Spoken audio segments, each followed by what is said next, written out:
Welcome again young learners to our channel CC Mantra Education Ajmer.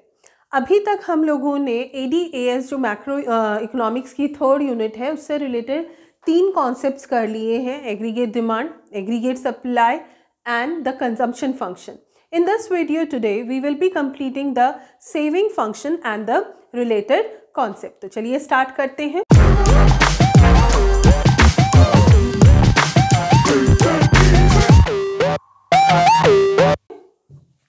सबसे पहले हमारे पास आता है सेविंग फंक्शन। बेसिकली हम जानते हैं यदि सिर्फ सेविंग्स की बात करें तो savings is the excess of income over consumption. Saving is the excess of income over consumption and that is why it is expressed as savings is equal to y minus c. The saving function shows us the functional relationship between saving and income. हम लोगों ने अपने पिछले videos में भी किया है कि इन्वेस्टमेंट फंक्शन है या कंजम्पशन फंक्शन है, it shows the relationship of the concept with its determinant factors. यानी कि कॉन्सेप्ट का रिलेशनशिप इसके डिटर्मिनेंट फैक्टर्स के साथ शो करता है। सेविंग किन चीज़ों पर डिपेंड करती है या सेविंग इन एन इकोनॉमी किन फैक्टर्स पर डिपेंड करती है।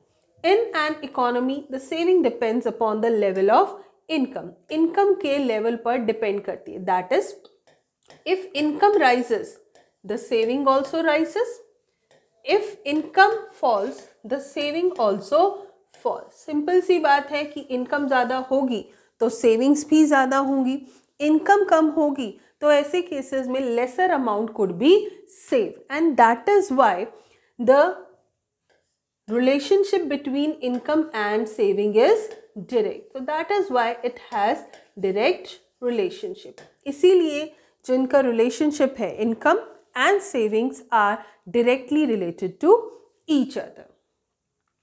Now we will be doing the propensity to save. अब propensity to save क्या है? Propensity to save is a schedule that shows the savings eight various levels of income. यानी कि कैसा शेड्यूल जिसे हमें पता चलता है कि अलग अलग लेवल्स ऑफ इनकम पर क्या सेविंग्स है। जैसे हम उन्हीं पॉइंट्स को लेते हैं जो हमने पहले लिए थे, सेम वैल्यूज 0, 10, 20, 30, 40, 50 से for.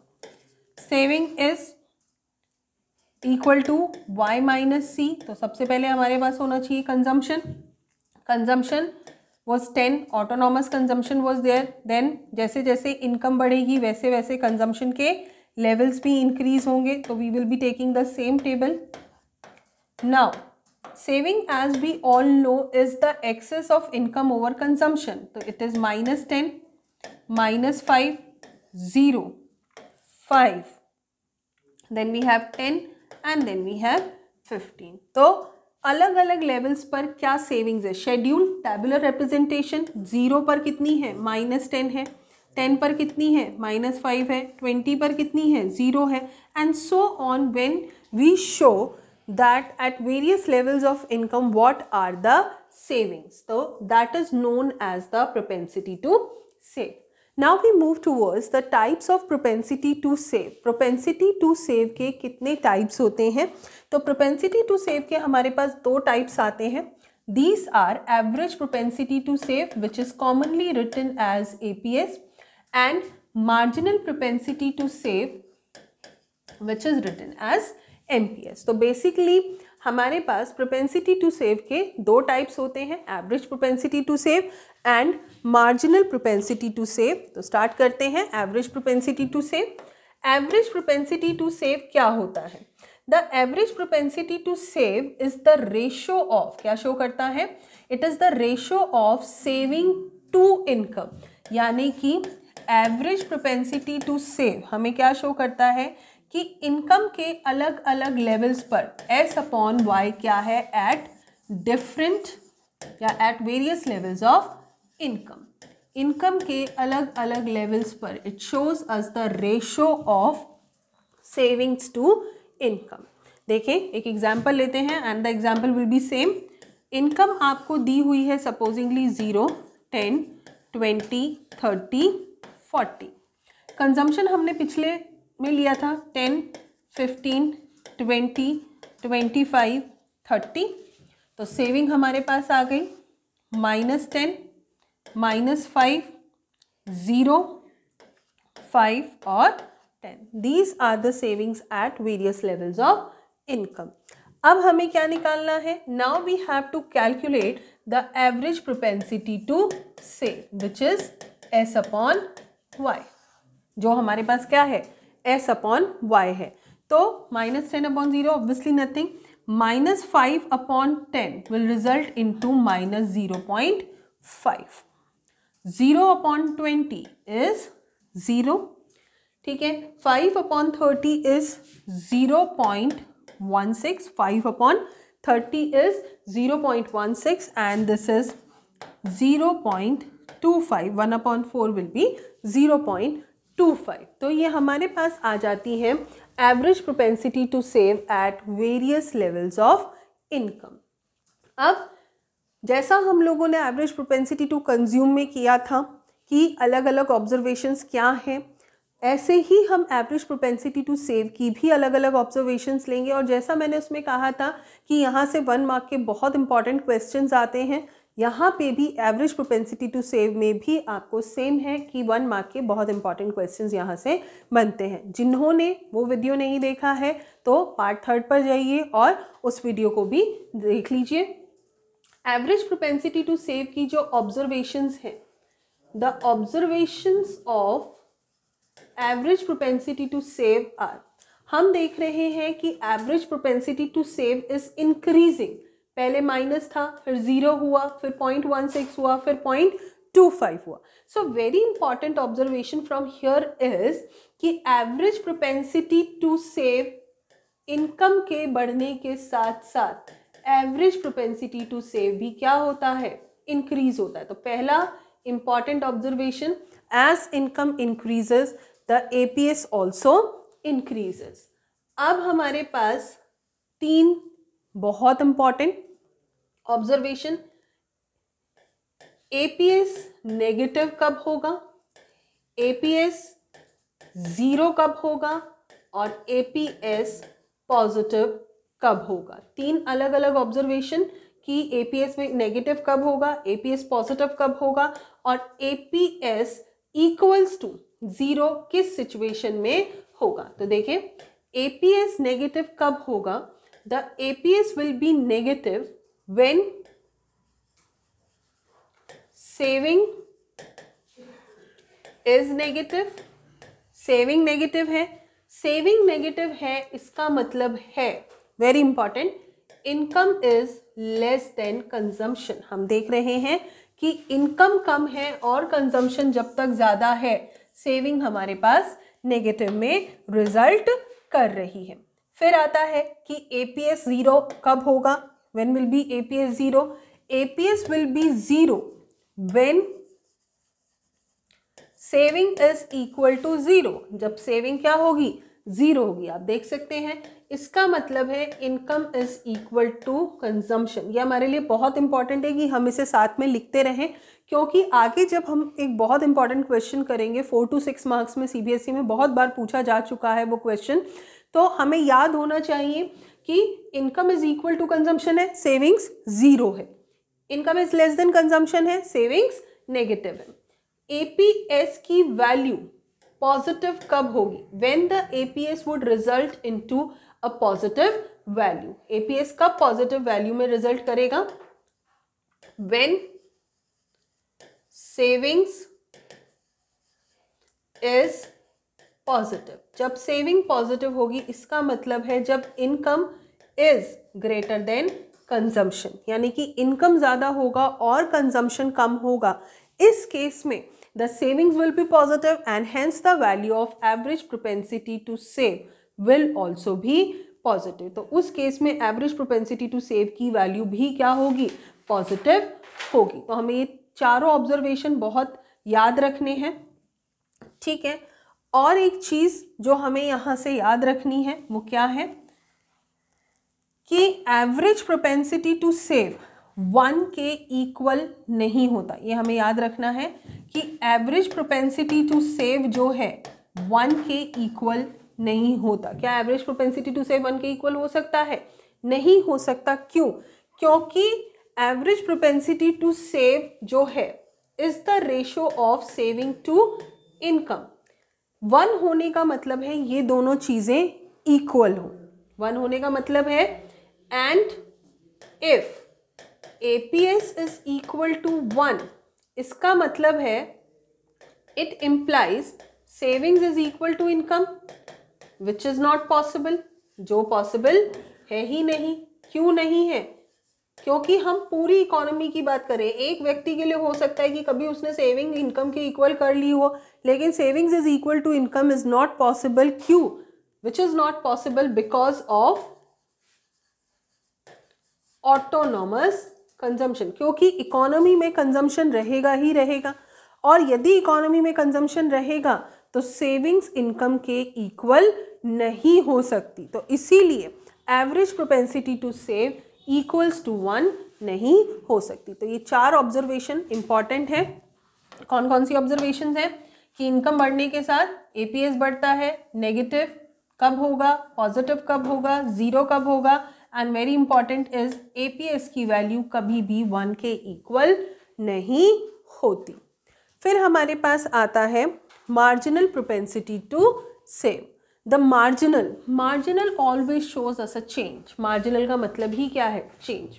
And that is why the marginal propensity to save is the ratio of change in savings to change in income. That is, the marginal propensity to save is equal to change in S to change in Y at various levels of income.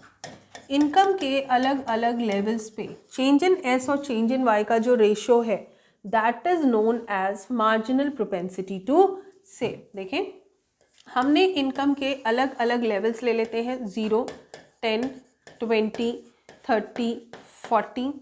Consumption is taken 10, 15, 20, 25 and 30. The savings will be S is equal to Y minus C, minus 10, minus 5, 0, 5 and 10. Right? अब हमें निकालना है क्या? We have to calculate the value of MPS. तो MPS is equal to change in S upon change in Y. देखेंगे पहले में कोई चेंज नहीं है। चेंज इन S -5 माइनस 10, तो हमारे पास कितना हो गया? 5 अपॉन 10. इनकम का चेंज कितना है हमारे पास? The change of income from here is 10. Change of income कितना है? 10 है। फिर यहाँ पर हमारे पास चेंज ऑन सेविंग्स कितना है? 5. Change of income is 10. 5, 10. Change in savings is 5 and change in income is 10.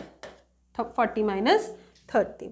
तो यहाँ से जो हमारे पास मार्जिनल प्रोपेंसिटी टू सेव की वैल्यू आती है, the values we derive from here is 0.5, 0.5, 0.5 and 0.5 are the values. ये हमारे पास इसकी कुछ वैल्यूज आती हैं। अब इससे रिलेटेड हम कुछ इंपॉर्टेंट ऑब्जर्वेशंस को करेंगे कि MPS की कुछ इंपॉर्टेंट ऑब्जर्वेशंस क्या हैं। Basically the value of MPS lies between 0 and 1, यानी कि इसकी वैल्यू भी MPC की तरह ही 1 और 0 के बीच में होती है। लेकिन हमें इसे प्रूव करना होगा कि भाई ऐसा क्यों होता है कि MPC 0 के इक्वल नहीं हो सकता, या MPS 0 के इक्वल नहीं हो सकता, या MPS 1 के इक्वल नहीं हो सकता। तो सबसे पहले अपन कंडीशन करते हैं MPS इज इक्वल टू 0 कब होगा, राइट? MPS 0 होने का मतलब है, इट इम्प्लाइज, इसका मतलब है कि हम जानते हैं कि MPS is equal to change in S upon change in Y, और यदि किसी फ्रैक्शन की वैल्यू 0 है तो इसका मतलब है उसका न्यूमरेटर 0 है। तो इसका मतलब ये है कि MPS is equal to change in S upon change in Y, and if MPS is equal to 0, then change in S is equal to 0. Change in S का 0 होना ज़रूरी है। ये क्या कहता है कि चेंज इन S, सेविंग्स का नहीं, चेंज इन सेविंग्स का 0 होना ज़रूरी है। ये कहता है, फ़र्क है सेविंग्स के 0 होने में और चेंज इन सेविंग्स के 0 होने में फ़र्क है। ये कहता है कि चेंज इन सेविंग्स 0 है, विच इज़ नॉट पॉसिबल। क्यों नहीं है? Because of psychological law of consumption. Psychological law of consumption कहता है, या आप इसको थोड़ा और इस तरीके से समझ सकते हैं कि saving 0, change in saving is equal to 0। इसका मतलब ये है, चेंज इन सेविंग यदि 0 के इक्वल है तो इसका मतलब है कि entire additional income had been consumed. इसे थोड़ा और सिंप्लीफाई करते हैं कि चेंज इन सेविंग्स का मतलब 0 का मतलब है कि जितनी एडिशनल इनकम हुई थी वो कंज्यूम हो गई, which is not possible because of the psychological law of consumption. जो जेम कीन्स का लॉ हम लोगों ने किया था, कि जेम कीन्स का लॉ कहता है कि जितनी percentage increase in consumption is less then percentage increase in income, यानी कि इनकम का जो परसेंटेज इंक्रीज है वो कंजम्पशन के परसेंटेज इंक्रीज से ज़्यादा होगा। और यदि ऐसा होता है कि कंजम्पशन कम है with an additional income, it means there will B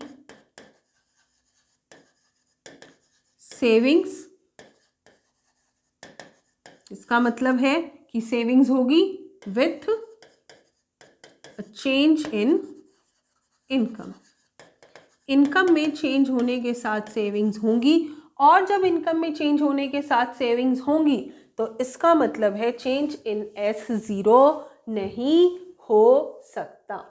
फिर हमारे पास आता है कि MPS जो है वो इक्वल्स टू 1 नहीं हो सकता। ये हमने एक स्टेटमेंट दे दिया है कि MPS जो है इक्वल्स टू 1 नहीं हो सकता, क्योंकि वैल्यू यहीं तक है।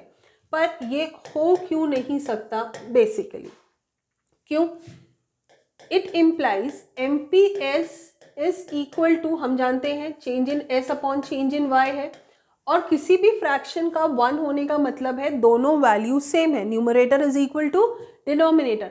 And if MPS is equal to 1, इसका मतलब है then change in S is equal to change in Y। इसका मतलब है चेंज इन S और चेंज इन Y बराबर है, दोनों बराबर हैं, तो इसका मतलब है कि change in C is equal to 0, यानी कि कोई एडिशनल कंजम्पशन नहीं हुआ है, which again is not possible. Which is not possible, ये भी पॉसिबल नहीं है। क्यों? क्योंकि जेम कीन्स के लॉ ने ये भी कहा था कि with every additional change in income there will be change in consumption। क्यों पॉसिबल नहीं है? क्योंकि if income increases the consumption also increases। income increase होने के साथ consumption भी increase होगा। that means कि with every additional change in income there will be additional consumption in the economy and hence the value cannot be equal to 1। और इसीलिए इसकी जो वैल्यू है जनरली 1 के इक्वल नहीं हो सकती। So these are the basic reasons for which we say the value of MPS lies between 0 and 1। अब हमारे पास आता है next, that is the relationship between APC and APS। APC और APS में क्या relationship है? It is normally said that the relationship between APC and APS is termed as equal to 1। क्यों? क्योंकि हम जानते हैं APC is equal to C upon Y, APS is equal to S upon Y equals to 1। हम यहाँ से ले लेते हैं। Taking the LCM we have Y C plus S is equal to 1। हम जानते हैं C plus S is equal to income होता है ना? हमने किया था कि जो C प्लस एस है वो किसके इक्वल होता है?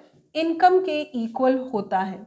The value will be substituted here, हमने इस वैल्यू को सब्सटीट्यूट कर दिया यहाँ, तो y upon Y is equal to 1, that is proved. ये प्रूव हो गया है कि हमने क्या प्रूव कर दिया है कि APC plus APS is equal to 1 होता है। तो ये हमें बहुत काम आने वाला है। आगे फॉर्मूलाज जब हम लोग क्वेश्चंस करेंगे उसमें बहुत काम आएंगे। Formula APC plus APS is equal to 1, इसका मतलब ये है कि APC is equal to 1 minus APS, 1 minus APS हो जाएगा, या APS is equal to 1 minus APC.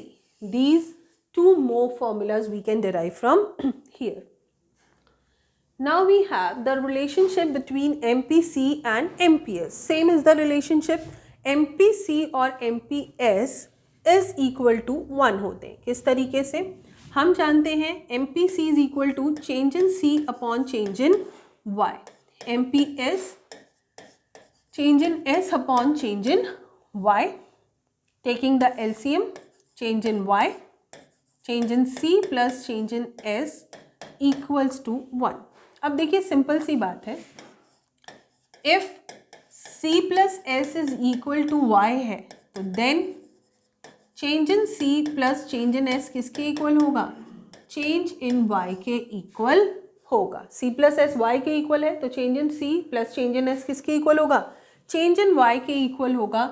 Now we will substitute this value here. So we have change in Y upon change in Y is equal to 1. So this is also proved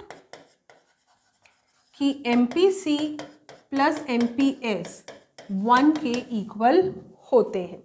यहाँ से हमें बहुत important चीज़ करनी है याद, क्या? कि 1 minus MPC is equal to MPS, right? 1 में से जब MPC को लेस करेंगे तो हमारे पास क्या आ जाएगा?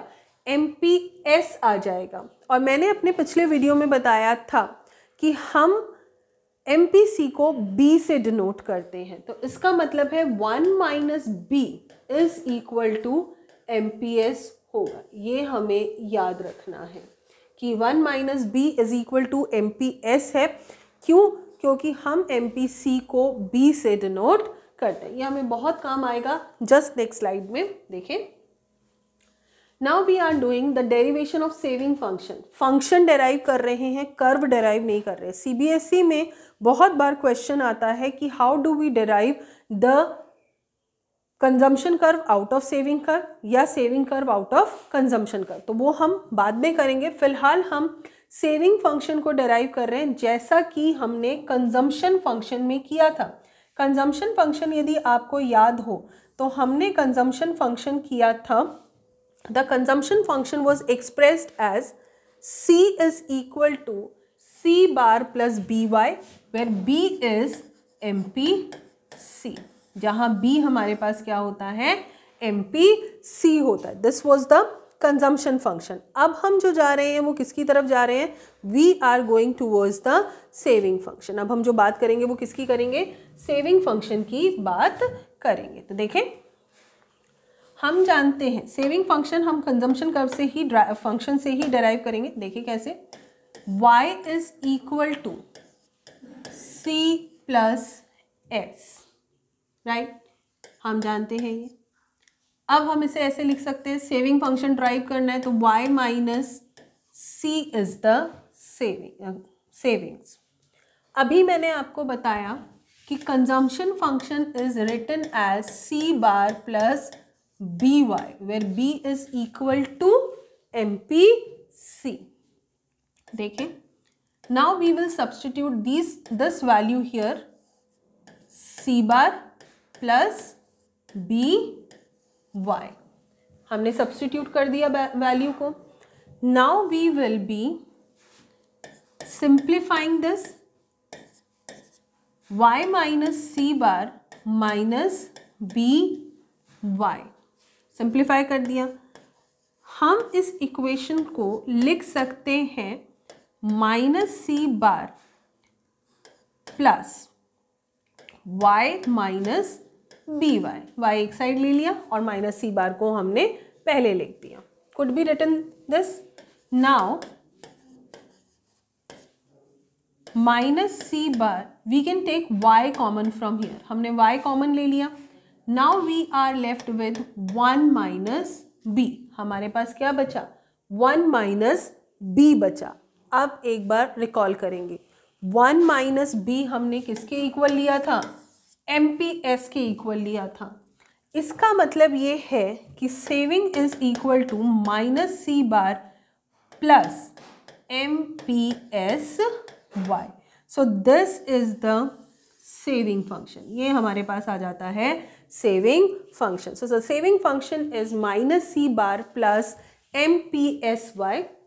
Minus c bar is the negative value of autonomous consumption. इसका मतलब है कि यदि 0 लेवल पर 10 autonomous consumption था तो minus 10 will be the minus c bar. That shows you the negative value of autonomous consumption.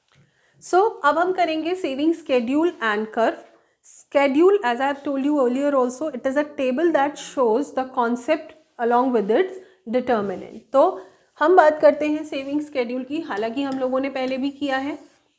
0, 10, 20, 30, 40 are the various levels of income. The consumption happens to be 10, 15, 20, 25 and 30. ये हमारे पास अलग अलग levels of consumption है. Saving is equal to y minus c. तो -10, -5, 0, 5 and 10. So this becomes our schedule which shows the savings at various levels of income. अब हम इसे diagrammatically present करते हैं. The income will be taken on x-axis. x-axis पर हम लेंगे income के अलग अलग levels को and on y-axis we will be taking the savings. Right? तो अलग अलग levels को mark कर लेते हैं.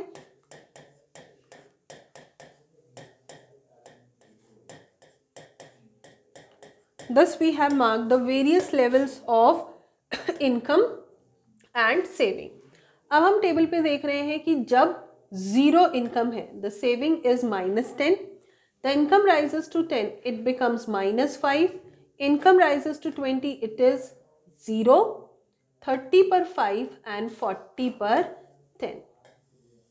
We can see the saving curve starts from below the axis, originate होता है below the axis से and it is an upward sloping curve. और ये कौन सा कर्व है? Upward sloping curve है. तो the saving curve is an upward sloping curve. We start from below the origin. origin से नीचे से start होते हुए ऊपर की तरफ ये movement करता है. अब इससे related कुछ important observations को हम लोग करेंगे. देखें, यदि मैं सेविंग कर्व को एक फ्री हैंड कर्व में ड्रॉ करती हूँ, कुछ इस तरीके का हमारा सेविंग कर्व था. एक्स एक्सिस पर हमने इनकम को लिया, वाई एक्सिस पर हमने सेविंग्स को लिया. राइट? यहाँ हमारी सेविंग्स 0 है, यहाँ सेविंग्स पॉजिटिव है. पॉजिटिव सेविंग का मतलब है कि इनकम का ज़्यादा होगी और कंजम्पशन कम होगा. यहाँ हमारी सेविंग्स नेगेटिव है. इसका मतलब है कि यहाँ पर income will be less than consumption. ये हमने 3 कंडीशंस ले ली हैं. अब यहाँ पर हम एवरेज प्रोपेंसिटी टू सेव की वैल्यू को शो करेंगे. इनकम जब कंजम्पशन से कम है, the average propensity to save is negative. ये क्या होगी? नेगेटिव होगी. Here the average propensity to save is equal to 0 and here the average propensity to save will be a positive value. ये हमें ध्यान रखना है. माइनस सेविंग है, माइनस APS, 0 सेविंग्स है, 0 APS and APS will be positive as it will be greater than consumption. That means income will be greater than consumption or there will be positive savings. Then we have the next one, that is what is the slope of saving curve का slope क्या होता है, ये अब हम करेंगे। देखिए, the next is what is the slope of saving curve. The slope of saving curve is basically, यदि मैं यहां पर एक सेविंग कर्व को ड्रॉ करूं और इस कर्व का स्लोप मेजर करूं, income is taken on X axis, Y axis पर हमने लिया सेविंग्स, राइट। मैंने पिछले वीडियो में भी बताया था कि किसी भी कर्व के स्लोप को मेजर किया जाता है vertical change divided by a horizontal change. तो the slope of a curve, किसी भी कर्व की बात कर रहे हैं, is equal to the vertical change divided by a horizontal change. तो चेंज लेते हैं, वर्टिकल चेंज लेते हैं और हॉरिजॉन्टल चेंज लेते हैं। सपोजिंगली मैंने दो लेवल्स ऑफ इनकम लिए y और y1। When the income is OY, the saving is OS। Income rises to OY1, the saving rises to OS1. The vertical change is, vertical change में value रखे S1 minus S। ये हमें क्या show कर रहा है, vertical change S1 minus S is a vertical change, while the horizontal change is Y1 minus Y. Vertical change is S1 minus S, which shows a change in saving, and horizontal change is Y1 minus Y, which shows a change in Y. So we can better substitute the values here. S1 minus S is equal to change in S upon change in Y. So if we see, this is the value of marginal propensity to save, यानी कि किसके equal है, marginal propensity to save के equal है। इसका मतलब ये हुआ the slope of saving curve is nothing but marginal propensity to save. One more question, what is the slope of saving curve? The slope of saving curve is marginal propensity to save. Generally students लिख देते हैं upward sloping, नहीं, we have to measure the slope of saving curve and the measurement of slope of saving curve is marginal propensity to save. यहाँ तक आज की इस video में हमने सेविंग से रिलेटेड सभी कॉन्सेप्ट्स को कंप्लीट कर लिया है। I hope so that you would have understood all the concepts related to saving, and if you like the video please इस चैनल को लाइक कीजिए, शेयर कीजिए और सब्सक्राइब कीजिए। Thank you very much.